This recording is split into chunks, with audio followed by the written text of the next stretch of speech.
Ready, set, and begin. Hello everyone, welcome back to another movie review. Today we're reviewing the film Lost in Translation. This movie is about a lonely aging movie star named Bob Harris, played by Bill Murray, and a conflicted newlywed Charlotte, played by Scarlett Johansson, who meet in Tokyo. They form a bond that is as unlikely as it is heartfelt and meaningful. Director Lance Accord delivers a beautiful film. It is rendered with soft light and a muted color palette which projects the feelings of loneliness and isolation that is experienced in a truly foreign place, even when surrounded by millions of others. Early in the film, the blues and grays wash over many of the frames, dulling the normally vibrant Tokyo city life, and thus bringing it more in line with the emotional state of the main characters. Actress Scarlett Johansson, who normally plays a strong, confident woman, is placed in a role that asks for more of a quiet and unsure character, which she executed with ease. Actor Bill Murray, who is normally pegged for playing a comedic role, now plays a character who is more closed off and serious, which he did fantastically. While both actors are well known for their big box office popcorn films, this simple, quiet film is a hidden gem within their many works. While the movie itself is fantastic, there are parts in which the plot moves quite slowly and loses speed, reducing the interest of the audience. But overall, I think the film is worth the watch and makes it very easy to appreciate the beauty behind the film. Thanks for watching, and make sure to check out this incredible movie.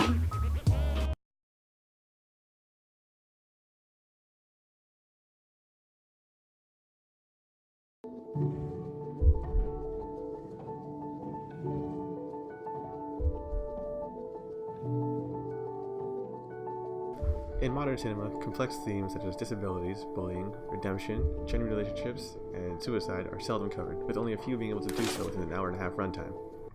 Kyoto Animation's film Koe no Katachi, or Silent Voice, directed by Naoko Yamada, is one of few that are able to do so. It explores these themes with an attention to detail not often found in modern cinema. The film follows Shoya Ishida as he tries to make amends with Shoko Nishimiya, a deaf girl he had bullied when he was in elementary school. He himself now faces adversity and suicidal thoughts as a result of his actions when he was younger.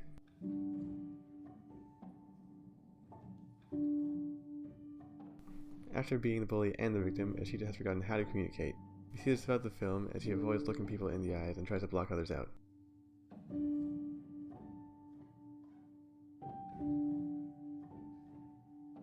They show this by using X's to cover the faces of the people whenever shown from his point of view.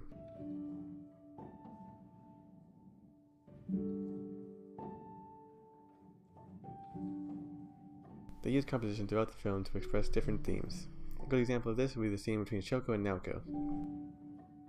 On one side of the tree is Shoko inside the jungle gym. It indicates her feelings of being trapped and isolated, while on the other side is Naoko, and it indicates her feelings of freedom and her ability to taunt Shoko. The film uses foreshadowing through the fireworks and the sign language. The fireworks are an indication of one's life and the light having gone out, while the sign language in the scene before Shoko leaves the fireworks show early indicates that she says goodbye, while Shoya says see you later. This is foreshadowing her suicide attempt that would occur later on. A Silent Voice is a film that everyone can enjoy. Its ability to explore complex themes is something that resonates with everyone, and the artistic aspects from the visuals to the music to the themes only add to its appeal.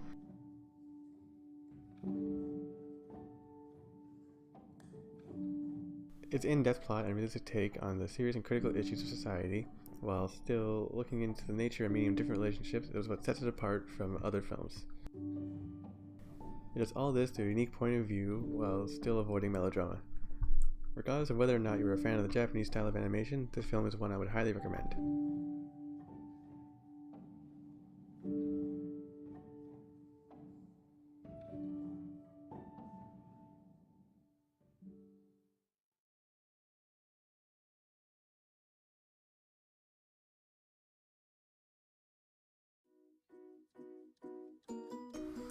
Welcome to Brosnan's Cooking Creations. So today we're going to cook some eggs. What you'll need first, some eggs. Boom. Butter. Spatula. Salt. Pepper. Milk. And a pan. Step number 1, turn on the stove. Just let that preheat for a bit. You want to get your butter.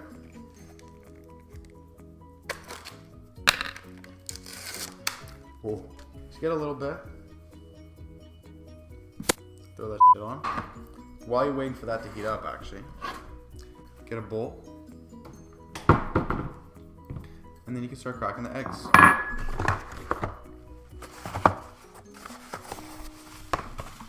So depending on how hungry you are, you can have like 1 egg, 2 eggs, 3 eggs, or if you're not average, you can have like 4 eggs.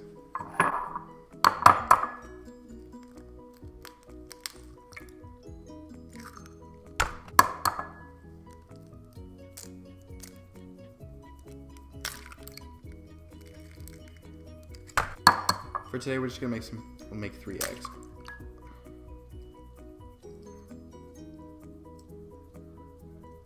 Now that the butter is all melted, get a whisk. You can whisk up all the eggs.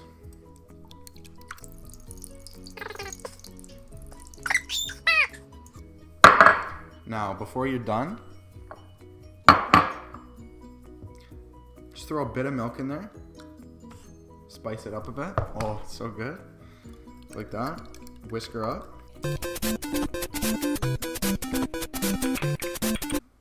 Before we put it in, I like to add a bit of salt and a bit of pepper. So just get some salt.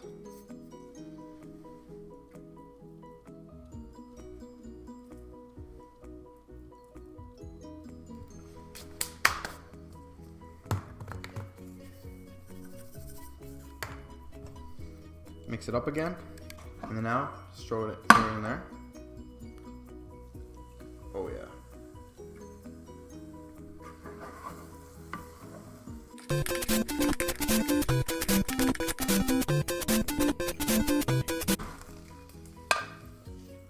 Throw that on. Turn this off, and then just clean up the eggs. Put that away. Just clean it up. Sorry, that's dinner. Anyways, and then if you're weird, you can put ketchup on it, but I'm not weird, so I'm not gonna do that. Put a bit more pepper. Boom. Scrambled eggs.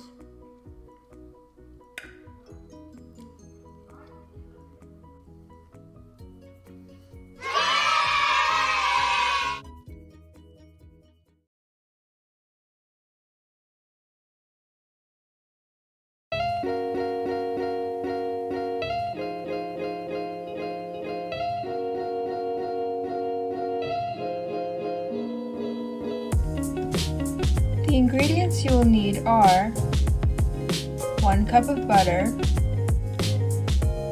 2 1/4 cups of flour plus a teaspoon of baking soda, half a teaspoon of salt, 3/4 cups of white sugar, 3/4 cups of firmly packed brown sugar, 2 cups of chocolate chips, 1 teaspoon of vanilla, and 2 eggs.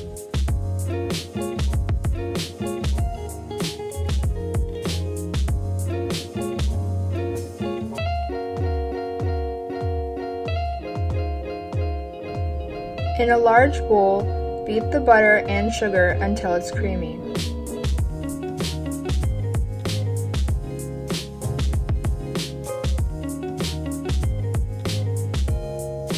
Preheat the oven to 350 degrees Fahrenheit. Crack the eggs.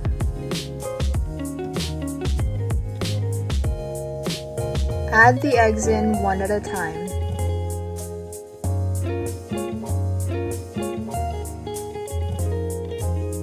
Then add the vanilla and blend it in. Gradually beat in the combination of flour, baking soda, and salt.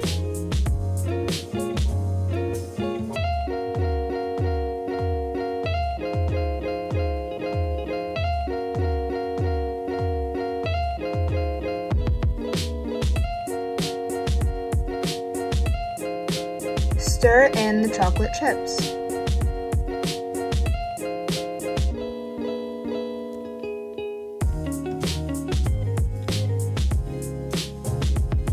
Take rounded tablespoons of the mixture and roll them into balls. Then, place them on greased cookie sheets.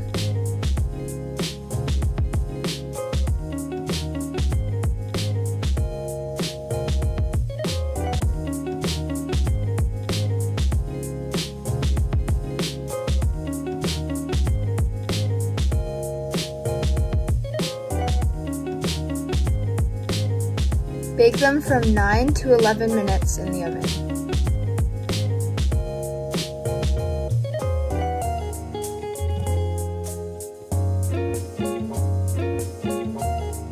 Take them out, let them stand for 2 minutes, and you're done!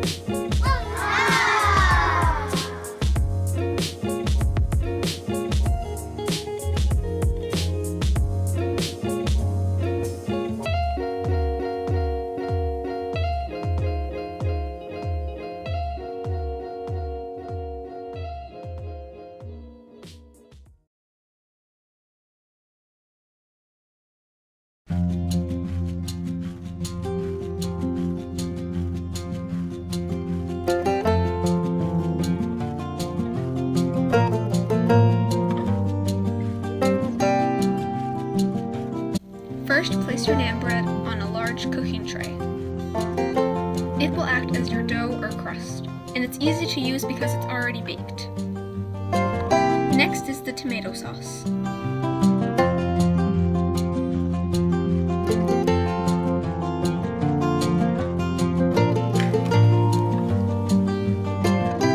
Spread the tomato sauce over the naan bread. Make sure to cover almost the entire thing, leaving a bit for the crust.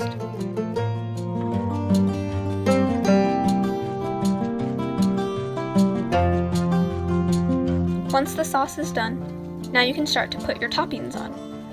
I like to put salami and mushrooms. I like to put my toppings before the cheese to make sure everything stays on the pizza.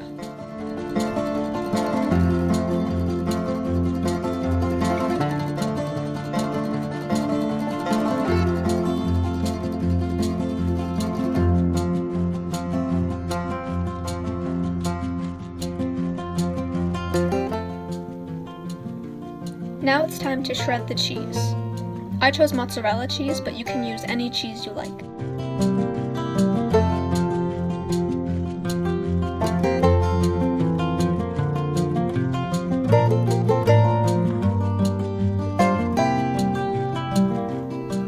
Once your cheese is shredded, sprinkle it over the pizza.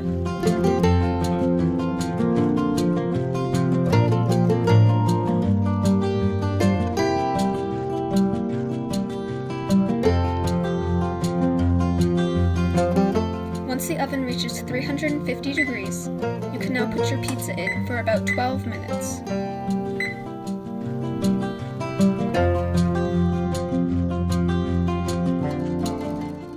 You'll know when the pizza is ready when the cheese is all melted and bubbly.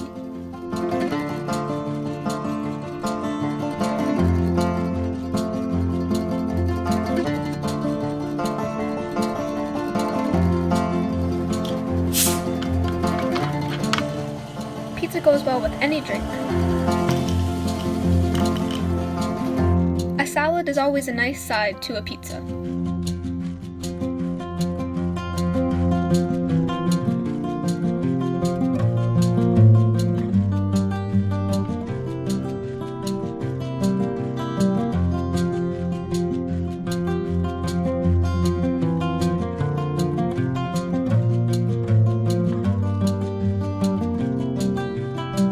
And there you have it. Simple, quick, and delicious homemade pizza.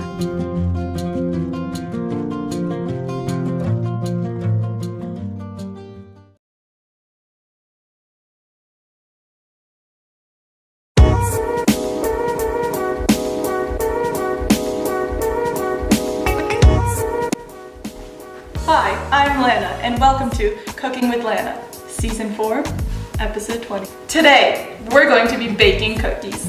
Let's get started on the ingredients you are going to need. Here's the full list of ingredients and measurements you are going to need. 3.5 cups of flour, 2/3 of a cup of shortening, 2 eggs, chocolate chips, 1 teaspoon of baking soda, 2 teaspoons of vanilla, 1 cup of white sugar, 1 cup of brown sugar, 1 teaspoon of salt, 2/3 of a cup of butter. Now that you have all your ingredients, you're going to want to split your dry ingredients and your wet ingredients into 2 groups.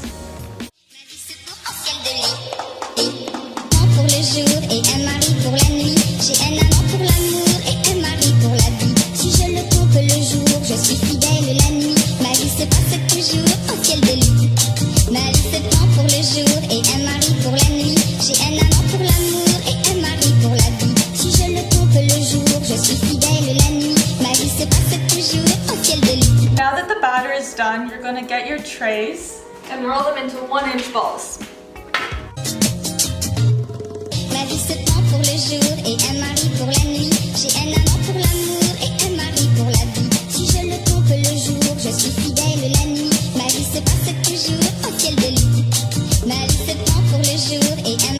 Now that your cookies are done, you're going to want to put them in the oven for 8 to 10 minutes at 375 Fahrenheit.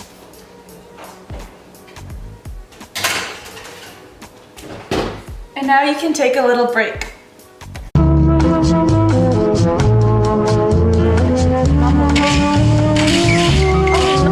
okay, I'll revive myself.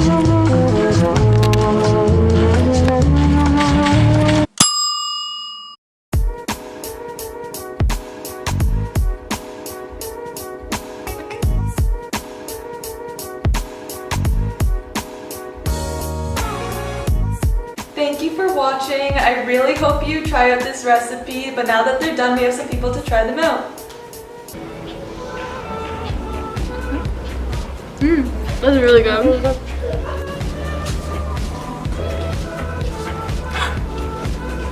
On job, you slap.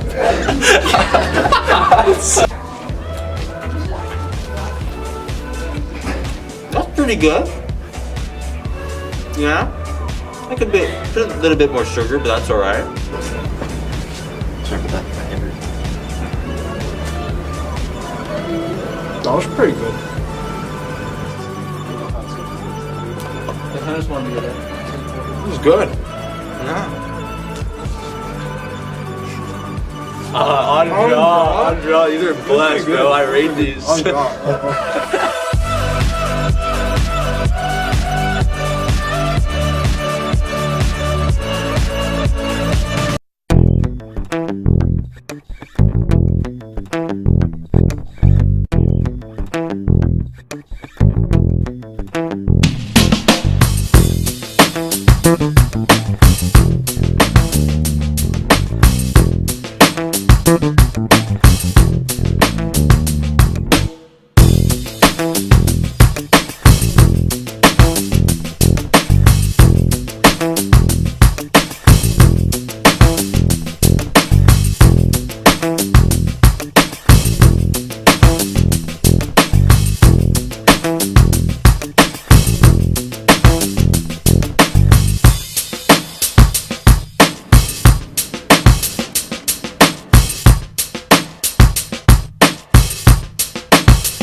Bye.